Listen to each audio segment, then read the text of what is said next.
Hey, what's going on? Welcome to the Doug.Show. My name's Doug Cunnington, and I'm pumped to have a guest on, my good friend Jesse Lakes. How are you today? I'm doing really well. Thanks, Doug. It's good to be back.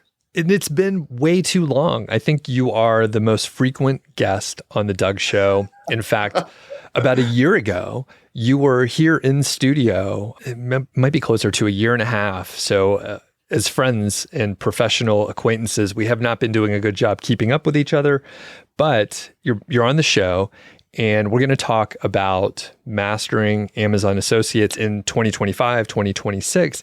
And the thing is, I've been talking a lot of smack about how, niche sites are dead. I'm like, don't waste your time with Amazon. Don't waste your time with basically all the stuff that I used to talk about before. And part of this is like the change that I saw and what I'm into now. And one thing that I am aware of, although I haven't said it in those episodes, I'm not really looking for this sort of information. I'm not looking for success stories. I'm out of the loop. I've unsubscribed from, YouTube channels. I'm not looking in Facebook groups. I'm not watching YouTube videos on this topic. I'm watching completely different stuff unrelated to marketing. So I'm not finding that information. Now, we're going to talk about some details of Mastering Amazon Associates, which you have a new version of your book out there. Yeah. And it's by you and the GeniusLink team out there. So we'll get into the details, but you've been on the show a ton. We'll link back to some of the previous episodes, but just in a nutshell, who are you? What's GeniusLink? And then we'll get into some more details on Amazon Associates. Yeah. So in short, I'm an unfortunate student of the Amazon Associates program for the last 20 some odd years. There's various lengths of this story, but yeah, it started playing with affiliate marketing back in the .com crash, and then used it to help support a alternative lifestyle of bumming around, and then ultimately found there were some pretty big gaps and some pretty huge opportunities. So started building services, software specifically to help fill those. And now, fortunately, work with thousands of different publishers and bloggers and creators to help them, really turn their passion into a livelihood and earn something reasonable from Amazon. So it's been a crazy version, but who am I? Yeah, just some dude that's likes to learn about affiliate marketing, believe it or not. And you do have a very cool story. So I encourage people to check that out or head over to the GeniusLink blog. I think you cover some of the backstory because, when you think about affiliate marketing as we know it online, you were there from kind of the beginning, and that's insane. And again, your story is cool because you did bum around for a bit and then ended up in the high tech world and then running your own startup. So very cool story. What a journey. I'm sure we can reference some other earlier version where I told the story ad nauseum, right? For sure. Okay. And then you mentioned GeniusLink helps creators earn money, basically. In the 90-second version, what does GeniusLink actually do behind the scenes to help people out? Yeah, there's a number of different problems that we've solved within Amazon's ecosystem. Kind of the 2-3 biggest are that Amazon is very much focused on global domination. And as they've kind of started to move their risk pieces around the world, they create these different storefronts. And each of these storefronts are really optimized for specific regions, which leaves a lot of opportunity for you, especially when you have any bit of a global audience, because Amazon does a horrible job or no job at all with geo-targeting. So one of the first things that GeniusLink does is make sure that your global audience is sent to the right product in a place where they can easily buy, and then uses your affiliate tracking information so you get credit for that. So taking care of your global audiences first. We also do mobile deep linking. So many of the world's consumers are using their phone to transact. Amazon, while they are known for their website, they also have an incredible app, and it's one of the most downloaded commerce apps out there. So almost everyone has it. And when you can get someone to buy that product you're recommending inside the app, the conversion rate is way higher. So mobile deep link is another aspect of it. Amazon Associates is used to be the way you could always monetize all your Amazon links. That's expanded as well. There's this whole new seller network model where you can actually get revenue directly from the sellers on Amazon, and that's usually a lot more on a per click basis. We also help with multi-retailer, so forth and so on. But yeah, the localization, the mobile deep linking are kind of two of our marquee features. And there's a lot of other stuff that really kind of helps wrap it around so that when you use a GeniusLink, you're getting a better conversion rate, which ultimately means more money in your pocket. Perfect. Okay. As I mentioned, I've been doing a lot of videos about me not recommending Amazon Associates or niche sites or content websites. And in a nutshell, I did that for a few years and I get bored after about 5 years on a thing. I get pretty obsessed. And then I like to learn new things and I slowly adapt while I leave other things behind.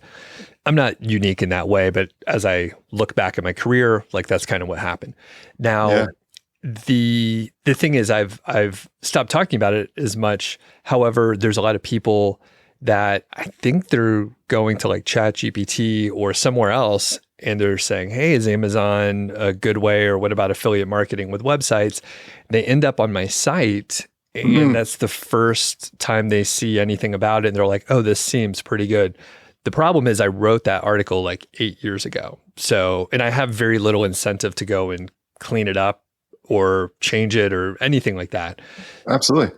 So anyway, people are asking, so I'm doing these videos. Now, you just put out a new version here, and I mentioned that I'm not really seeing these success stories because I'm not looking. Can you give some examples, who is doing well with Amazon Associates these days? Is it just different platforms that I'm not looking at? And I'll leave it open and I won't lead the witness in this case.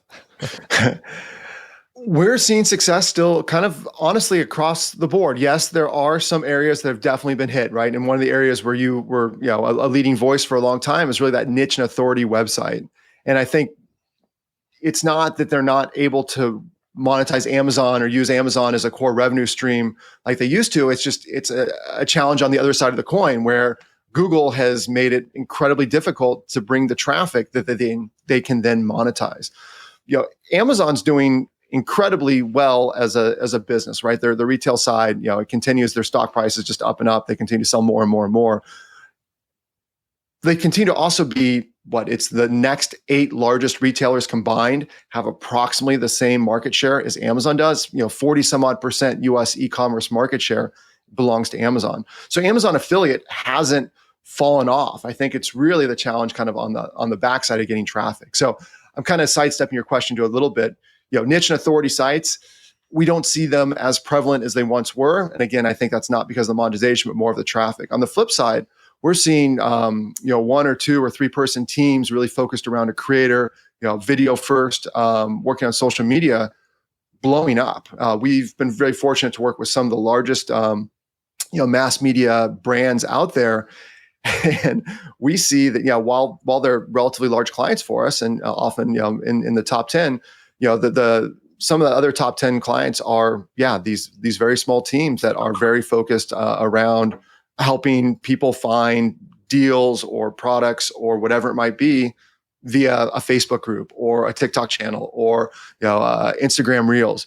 And it's been incredibly exciting to see how, again, the focused work, they're putting in a lot of effort, but it's a relatively small team being agile, moving quick, and earning significant sums of money from Amazon. So to be specific, I'll just name some platforms.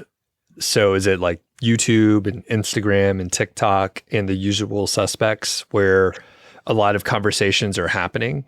Can you generalize? Yeah. So yes and no. Taking a step back, right? There was this for a long time, there was this kind of rule of thumb that you needed to create content unique to each of the platforms, right? If it was a TikTok video, it had to be vertical and it had to be short, et cetera. And if it was going to be YouTube, it needed to be long form, et cetera. And those rules are definitely kind of starting to disappear. This whole create once, use everywhere idea is really proliferated. So that same content, one creator is often on essentially all the channels because there's amazing tools. Repurpose.io is one of my favorites that you build it once and it'll take all that work out of there and just get the content across the board. So back to what channel specifically. Well, yeah, YouTube is great for longer form content, but that doesn't mean you shouldn't clip your videos and put them everywhere else to also include your affiliate links, because TikTok, they're looking for the quick hit, and if it's an impulse buy, that's awesome to include your affiliate link there as well. So I can't say one platform over the other for one specific reason, other than YouTube traditionally has been better and continues to be in a pretty good spot, but do them all. Okay. That sounds overwhelming, but repurpose.io again, right. This is they're great guys. It's cool technology, but it's so easy now to just plug it in and just push one, and it ends up everywhere. It's really meeting the consumer with where they're at, and there's multiple different facets of that idea. But if your consumers are spending more time on Facebook and during times that they would buy, awesome. If they're on YouTube when they need to make a purchasing decision, then you're meeting them there too. Okay. And in a upcoming episode, we're actually behind the scenes, we're going to record this all in the same day, in the same session. I'll be wearing the same shirt. Well, you know what? I will too, unless I do a wardrobe change, but I didn't prepare for that. So the next episode, we're going to talk about video, because you have been spending more time on video. So you're speaking on this from firsthand knowledge of like publishing and getting it out to all the platforms. And of course, meet the customers where they are. And don't do what I do, where I like put up barriers and make it harder. Like my recent videos, I'm doing like a 1-minute guitar intro. It's like I'm trying to push people away. They really have to want to be there. So, okay. There's some philosophy behind that as well, which I'm sure we'll get into at some point. But no, I applaud that as well. Okay. So things have changed like they constantly do. I mean, again, you've been in this industry for 20 years. You've had to pivot, and like the audience has been in different places.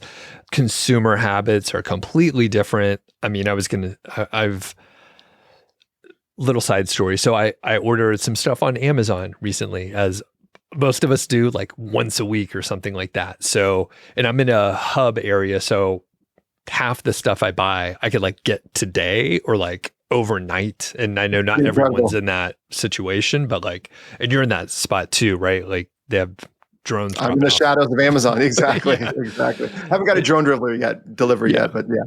And Jeff goes out and like delivers it himself to your place. So you're so close. So the thing is, I ordered a couple things, had to return them. And one issue, like I've been doing research, and I watch a lot of YouTube, and I end up on some websites, but it's clear the information's wrong. I'm seeing AI overviews that are incorrect. So I've like ordered the wrong parts. I was like doing some wiring work on a guitar.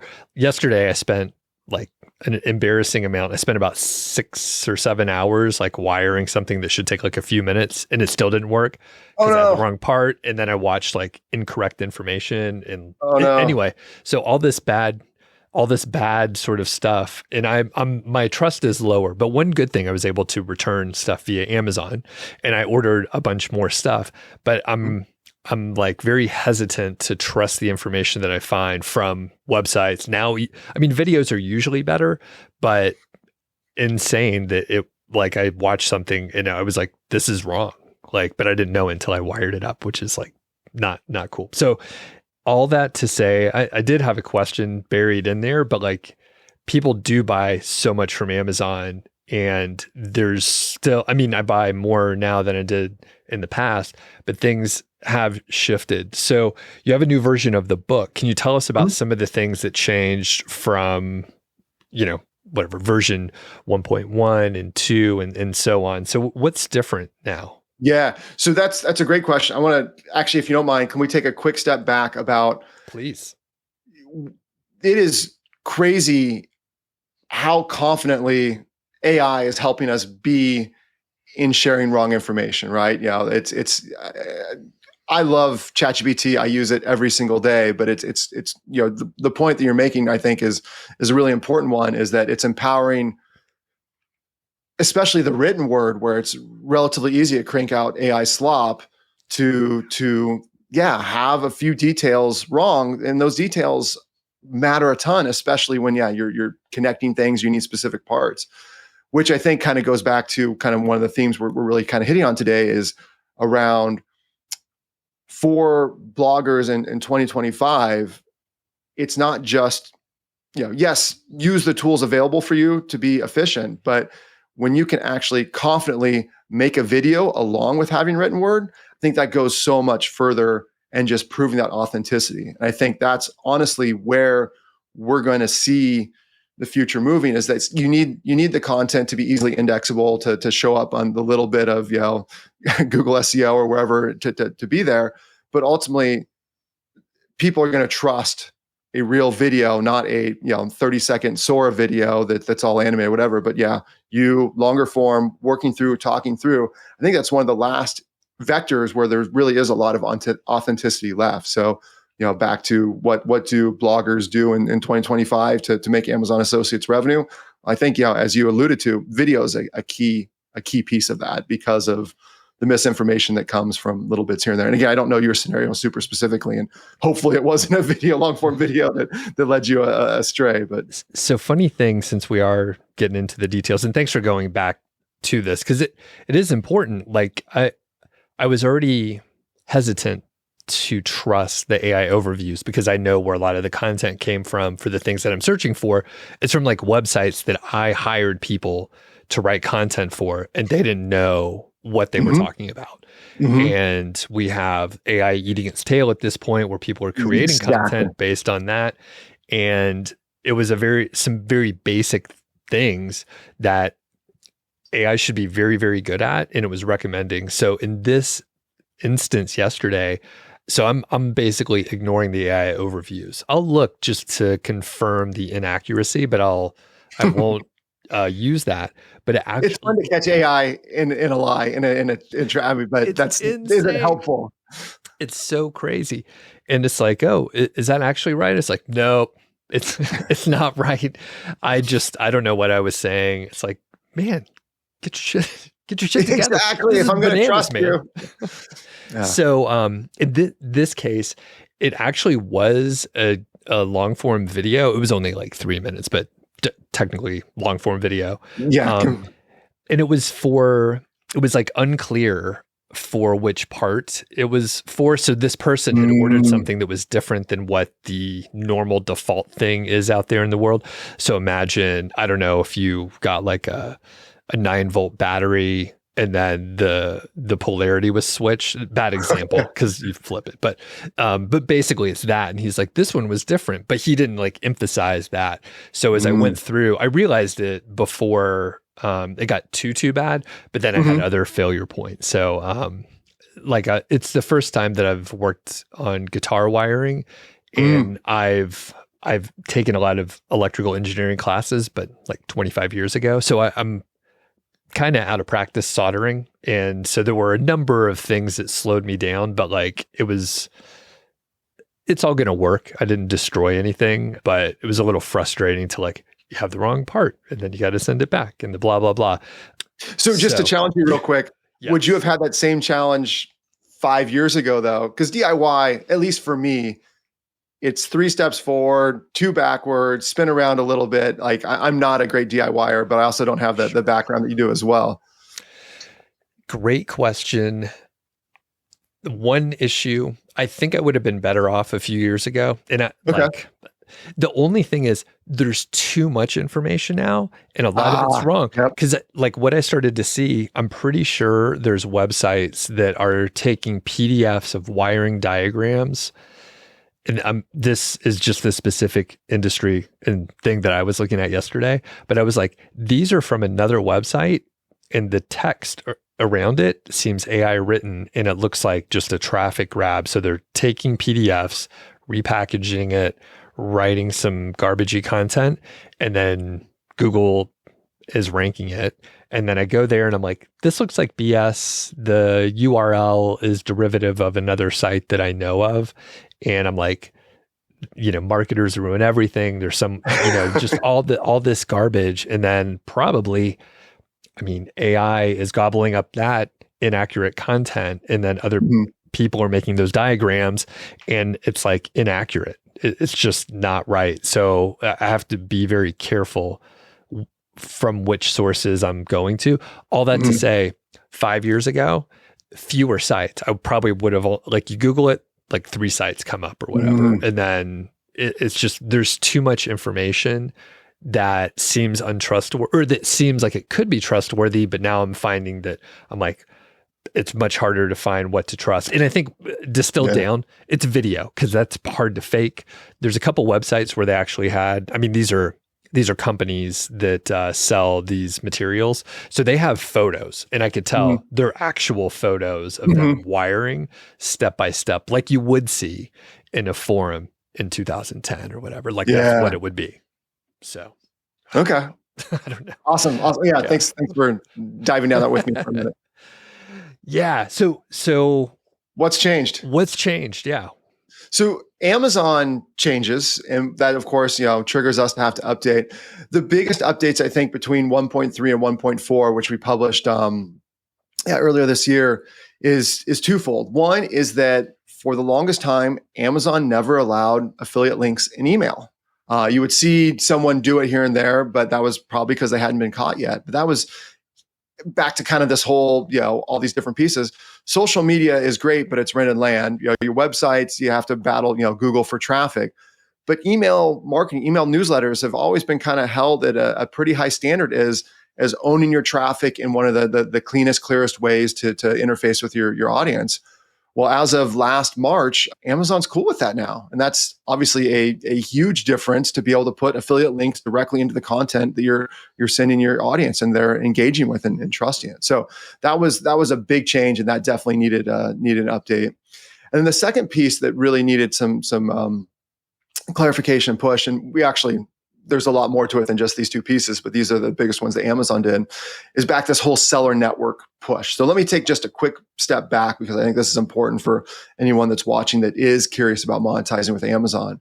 But as mentioned earlier, Amazon has been the default way to monetize clicks, recommendations on Amazon for since 1996 is when I think they started the affiliate program.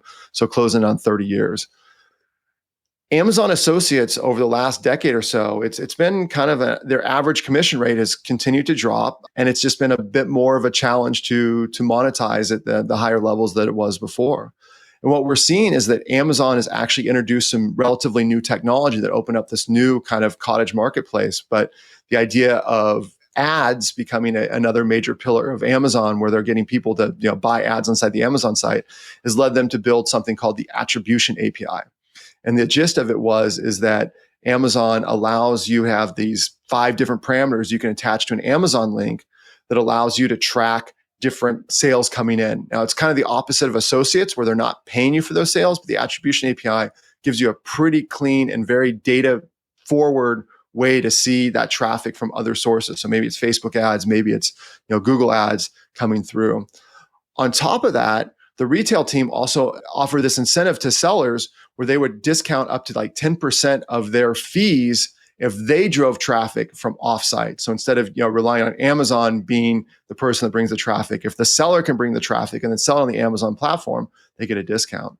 So with having clean attribution and having incentive for sellers to send this traffic, these seller networks are essentially an affiliate network that sits on top of Amazon that really kind of facilitates the interaction between creators, publishers, bloggers, and these different brands. And because these different brands, these different sellers already have some degree of a marketing budget, you're seeing a much higher commission rate that can come out of it. So instead of an average of like 3.5% from associates, you're gonna get like 18, 20, 30%, which obviously is comes down to brass tacks, and your earnings per click is pretty awesome. So anyway, Amazon last December put out some clarifying language finally around what isn't allowed. For a while, you technically could build a link that included both your associates information as well as this additional attribution information and essentially double dip. That's not cool. Amazon made that very clear that you can't do both of those. So those were kind of the two biggest changes that necessitated a pretty major update to the book. I'll take a breath there. You have a question?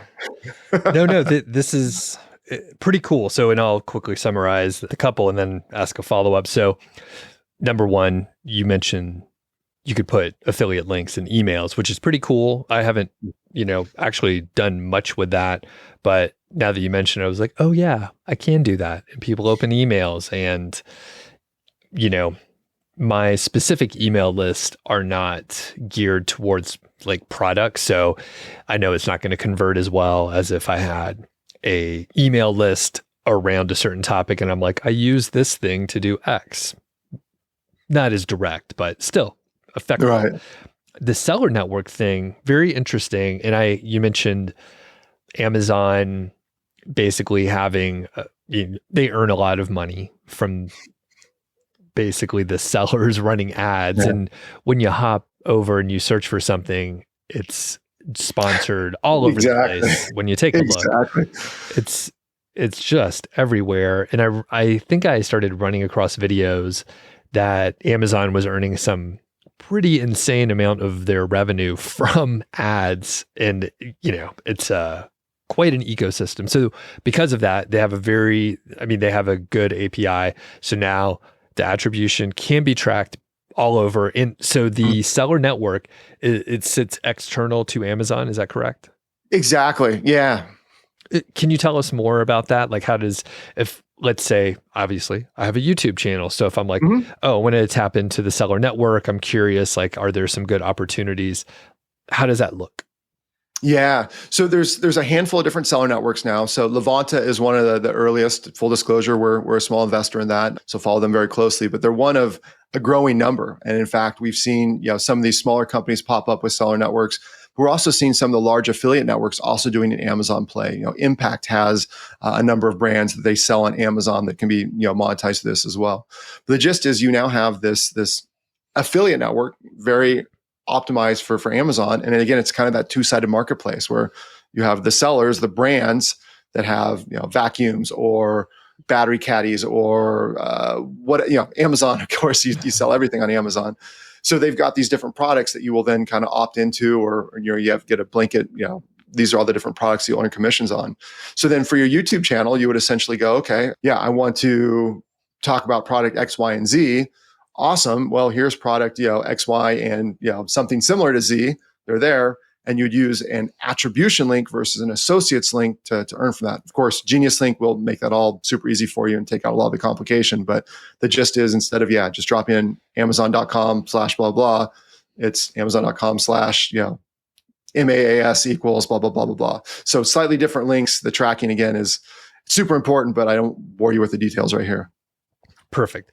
And just to confirm, so at that point, you're paid by the seller network, which comes from the seller, not Amazon Associates, because you mentioned that you can't double dip and earn from both places. Is that accurate?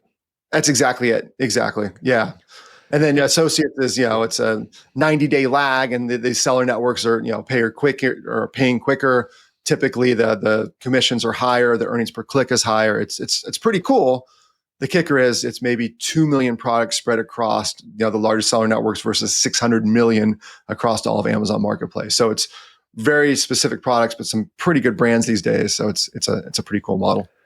And then can you do the deep linking that you mentioned before? So in this case, someone watches my YouTube video and I'm like, this product. And what we don't want is to have friction, right? We don't want them to end up on the website. They're like, oh, I have to create an account. You want them to go to the Amazon app on their phone so they could just order the thing and have it show up as soon as possible. So exactly. Yeah. Social media apps in general will pop open a browser that's still inside the app because they want to watch you shop. They want to watch you browse because their whole thing is serving ads to you. And the more they know about you, the more behavior they see from you, the better they can build the profile, the more target the ads. So by default, when you click on a link from YouTube or Facebook or Instagram, it's going to keep you in the sandbox browser. So that mobile deep link will send you into the Amazon app where you're probably, if you download the app, perma logged in, versus, to your point, these sandbox browsers, you're typically not logged in because they're going to lose cookies, or every update flushes the cookies, etc. So gotcha. Huge difference in conversion. Sandbox browser meaning I'm in Instagram and I click on the little link and then it opens the browser within Instagram, so it's I'm not logged in and it's weird. Exactly. Yeah. It's kind of a pain, but Instagram likes it because they can look over your shoulder and see what you interact with or what you buy. Yeah, yeah. And then I was like, oh man, what a crazy picture they have, across. I hope the companies don't talk. What kind of tangled web have I created here? Oh, right. Unless it's Meta and they own both Facebook and Instagram, and WhatsApp. But we're not going to talk about that. Okay, so those are huge changes. So, any other details on the seller network that are important for us to know? Well, yeah, again, going back to where we kind of started the conversation, right? As a blogger, a website owner, and today, what's different? How do you make it work? And again, I think that's one of the key pieces that Amazon Associates is an amazing affiliate program, but that's kind of become table stakes, right? For those that are really kind of figuring out how to optimize it, paying more attention to these seller networks and finding the products. Again, if you're going to recommend, let me take a step back. Authenticity is really important, right? Recommend products that you know, because we don't want to get in the situation where you're misrecommending or misconfiguring things because really you're just, chilling for $1. That's not cool. Affiliate marketing, when it works well, has a deep authenticity component. But when you're working on your website and, again, Amazon sells everything, but if you're flipping through, Levanta or Partner Boost or some of these other seller networks, Archer Affiliate, there's a handful of great ones, Wayward, et cetera. You can find different products that, again, if you've got familiarity, I'm going to butcher that, or you can, works well into kind of that flow using a product that has a seller network backing, the seller is going to pay you, will yield a much more per click than kind of the associates baseline. Okay. And can you remind me what's the typical payout from a seller network? I know it's a range, but just so people know the scope of like several times more. Yeah. So I think on average, associates is about 3.5%. And the seller networks are about 18.5%, just shy of 20. Okay. So it's approximately 5x more. Yeah. Yeah. Dramatic difference. And again, we always love Amazon Associates in the past. I'm saying we is royal we, it's me, because it converted so well because people So were very incredibly comfortable. Well. And then in this case, like they go to Amazon, but you're getting paid from the seller network, not associate. So it's 5 times more on average. Right. And there are some nuances here as well. With the seller networks, the attribution window is longer, but you don't get paid for halo purchases. Amazon also has a thing internally called Creator Connections, which is kind of that seller network model that they've been working on as well. So you'll get paid a baseline, an additional fee on top of associates. So it's, again, why is the book updated? Because there's a lot of these nuances now, in particular because the sellers are getting more and more invested in working directly through these channels to work with the influencers, creators, publishers, etc. Perfect. Okay. So we only have like a few more minutes before we wrap up this episode. And I will, if you're up for it, I want to give you the opportunity to mention, like, if someone was just getting started with Amazon Associates, they don't have an existing platform, how you would sort of guide them to get started. Mm-hmm. And I won't pin you down on any specific platform, but you could make an example and you could make up a person who's into a certain thing and give an example on how one might get started from sort of the first 6 months or something like that. Yeah. So your path is going to be unique, period. But one of the things that we spend a lot of time talking about is that it's so important to build your community before you try to start monetizing your community. So if this is the very first 6 months in your journey, focus on your craft, focus on your engagement, focus on getting that information out, because that's so important to build that baseline. Once you are starting to get some engagement and people are asking for product recommendations or asking, XYZ that would, an affiliate link would fit well with, that's really kind of time to start diving into it. Granted, affiliate is often one of the very first monetization channels, especially in social media, versus getting paid ads or brand deals, etc. Once you have engagement in that community kind of really ticking, you found your passion, you found your niche, you figured out how to kind of create content on a regular basis, and you are starting to monetize, definitely recommend Amazon as one of the very first affiliate programs you play with, because as you mentioned, it monetizes so incredibly well.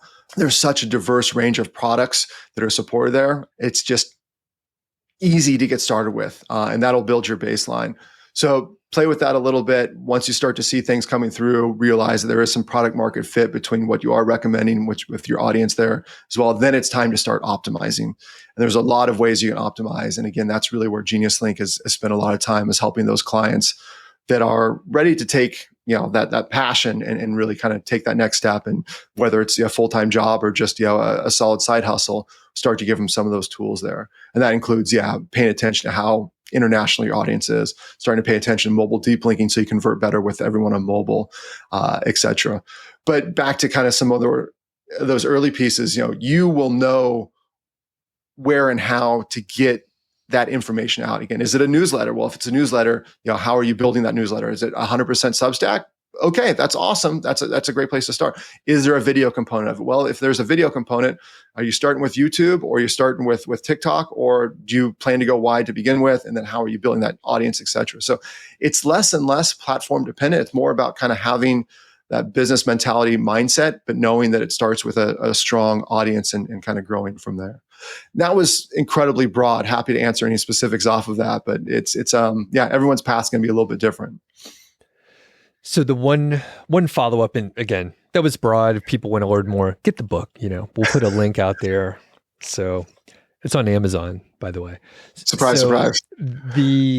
What's a common mistake that people at the beginning make? And you already mentioned, like, try to monetize too early. That's obviously, you don't want to do that. You want to build your audience and have people that trust you, and they want to learn from you. So what's another mistake people make? So unfortunately, there's about 10 mistakes people commonly make. And there's a whole chapter in the book about that. But really, Amazon has very specific rules on how you play their game. And if you don't know the rules, at some point, you're going to lose the game. So I think the one mistake that people make very, unfortunately, too regularly is not spending the time to read the operating agreement and the policies. And I get that that's a massive headache. So while I 100% encourage it, there are cheats for the short term. You should still always read it. I think it's chapter 3 in the book is a good one. Amazon has their Associates University. It's got some good information, et cetera. But definitely take just a little bit of time and learn what is okay, because just mimicking and replicating what you see out there doesn't necessarily mean that it's the right way to do or that it's okay. They may have a special agreement. They may not have gotten caught yet, but just don't willy-nilly do what you think is right for you or will help Amazon. Read the rules. Know how to play the game, because that's ultimately how you're going to win the game. It's a good read. Just get a cup of coffee or your favorite energy drink, and then you go through it. It's not as long as you think it would be, although there's probably links to like 45-page documents out there. But it's the rules.